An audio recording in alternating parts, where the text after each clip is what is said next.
संचालन शक्ति के खनिज। किसी भी देश के आर्थिक विकास के नियम में संचालन शक्ति के खनिज जो है महत्वपूर्ण स्थान रखते हैं। वे राष्ट्र के उद्योग एवं अर्थतंत्र को चलायमान रखते हैं। इनमें कोयला, खनिज तेल, प्राकृतिक गैस एवं अणु खनिजों का समावेश होता है।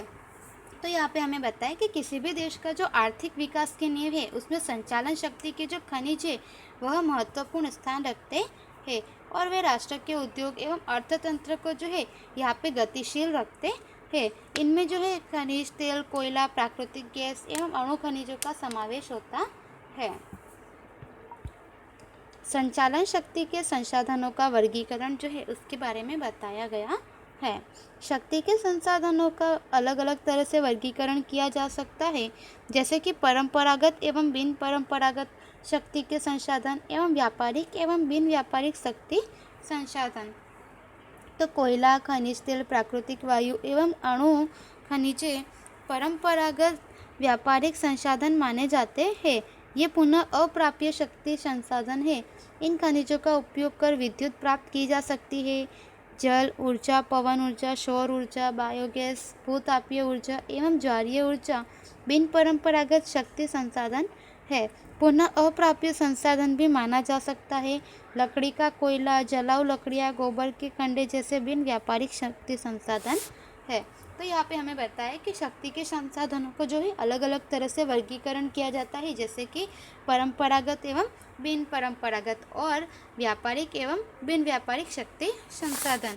तो यहाँ पे हमें बताया कि कोयला, खनिज तेल, प्राकृतिक गैस जो है, प्राकृतिक वायु, अणु खनिजे जो है यह परंपरागत एवं व्यापारिक संसाधन माने जाते हैं। ये जो है पुनः अप्राप्य शक्ति के संसाधन है, हम इन्हें जो है फिर से प्राप्त नहीं कर सकते और इन खनिजों का उपयोग जो है विद्युत प्राप्त करने में किया जाता है। जल ऊर्जा, पवन ऊर्जा, सौर ऊर्जा, बायोगैस, भूतापीय ऊर्जा, ज्वारीय ऊर्जा, ये सब जो है बिन परंपरागत शक्ति संसाधन माने जाते हैं। उनसे जो है पुनः अप्राप्य संसाधन भी कहा जा सकता है। कोयला, लकड़ी का जो कोयला है वह, जलाऊ लकड़ियाँ, गोबर के कंडे जैसे जो है यह बिन व्यापारिक शक्ति संसाधन है। कोयला। प्राचीन काल से मनुष्य कोयले का उपयोग शक्ति संसाधन के रूप में करता आया है।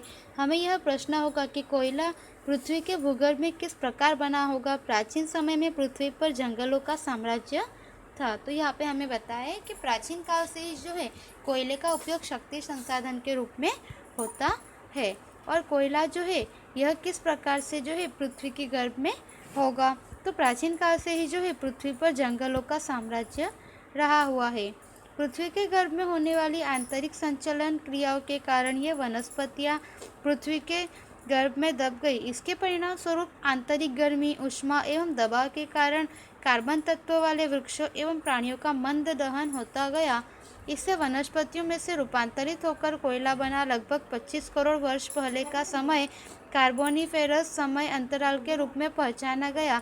इस दौरान वृक्षों को धीरे धीरे मंद दहन होने से इसका कार्बन तत्व वाले कोयले में रूपांतरण होता गया।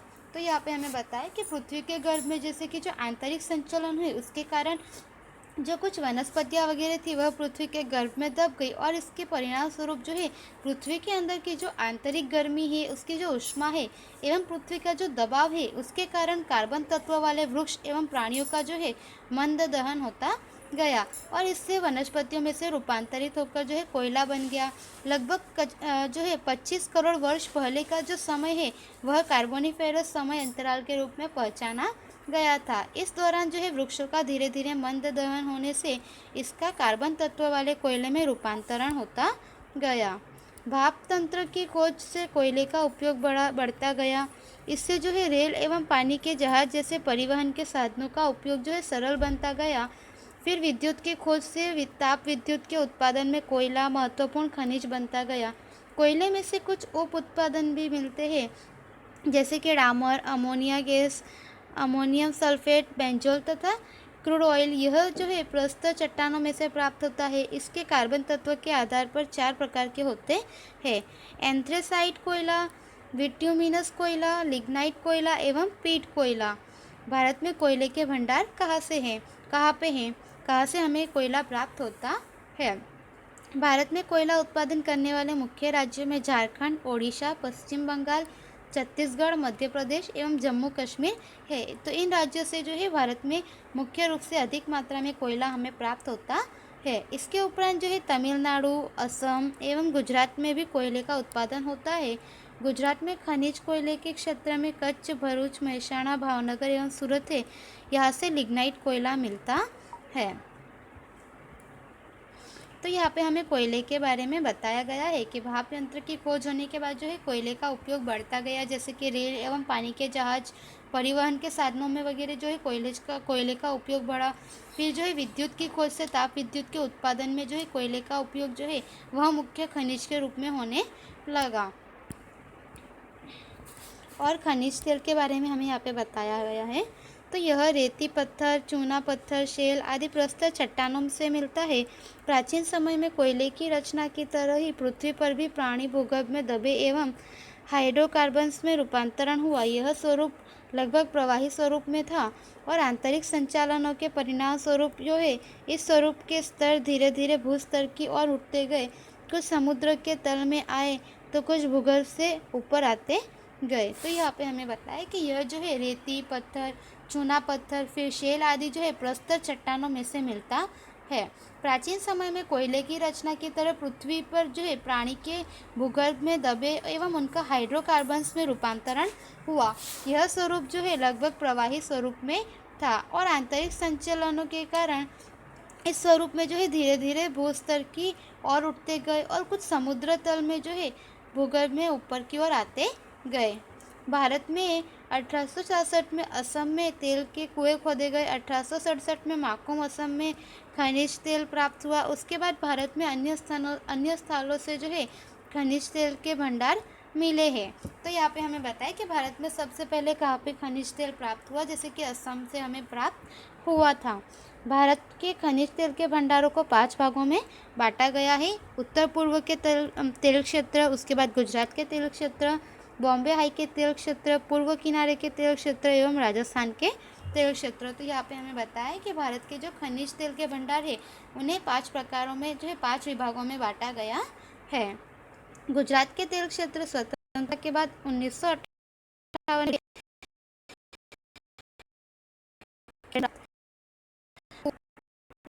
इसके बाद को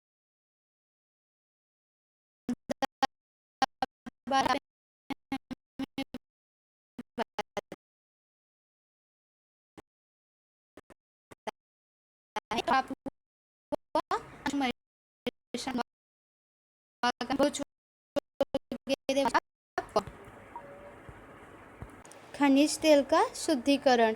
तो भारत की रिफाइनरी गुवाहाटी, बरौनी और कोयली, कोचीन, चेन्नई, मथुरा, कोलकाता एवं हल्दिया का समावेश होता है। विश्व का सबसे बड़ा खनिज तेल शुद्धिकरण संकुल गुजरात में जामनगर में आया हुआ है। प्राकृतिक गैस खनिज तेल के साथ संलग्न होती है। इसमें से अलग होकर वह बाहर निकलती है।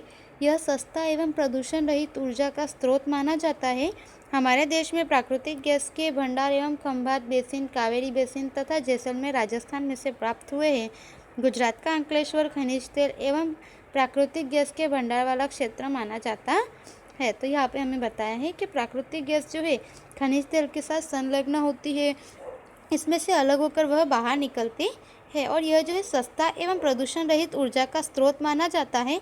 हमारे देश में प्राकृतिक गैस जो है भंडार वह खंभात बेसिन, कावेरी बेसिन तथा राजस्थान से हमें प्राप्त हुए हैं। गुजरात का अंकलेश्वर जो है खनिज तेल एवं प्राकृतिक गैस के भंडार वाला क्षेत्र जो है माना जाता है। ऊर्जा के बिन परंपरागत साधन। कोयला या खनिज तेल के जैसे शक्ति के संसाधन मर्यादित भंडार में उपलब्ध है। इसे लंबे समय तक बचाकर रखने के लिए इसका विकल्प खोजने के प्रयत्न आरंभ हुए हैं। इसके विकल्प स्वरूप पवन ऊर्जा, सौर ऊर्जा, वायु ऊर्जा, ज्वारीय ऊर्जा एवं भूतापीय ऊर्जा का समावेश होता है। ये सभी ऊर्जा स्रोत पुनः ऊर्जा के संसाधन है। कुछ लोग इसे अकूट शक्ति संसाधन के रूप में बताते हैं। तो यहाँ पे हमें बताया है कि कोयला एवं खनिज तेल जैसे जो शक्ति के संसाधन है यह मर्यादित और सीमित मात्रा में उपलब्ध है।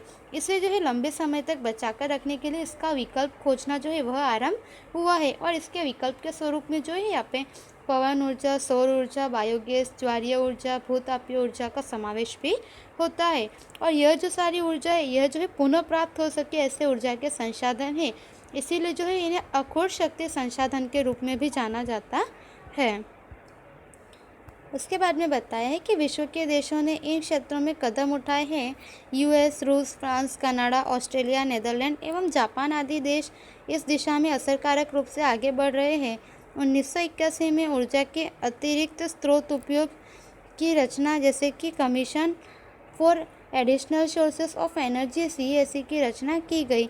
गुजरात में Gujarat agency development agency GEDA ऊर्जा गुजरात ऊर्जा विकास संस्थान का इस दिशा में कार्यरत है। तो यहाँ पे हमें बताया कि विश्व के देशों ने जो है इन सभी जो सीमित संसाधन है, इन सभी के लिए जो है कुछ कदम उठाए हैं, जिसमें कि यूएस, रूस, फ्रांस, कनाडा, नीदरलैंड, जापान आदि जो देश है, इन लोगों ने असरकारक आगे ये लोग बढ़े हैं। और 1981 में जो है यहाँ पे ऊर्जा के अतिरिक्त उपयोग के लिए जो है यहाँ पे CESC की रचना की गई थी। और गुजरात में जो है यहाँ पे GEDA जो है यह संस्था इस रूप में कार्यरत है।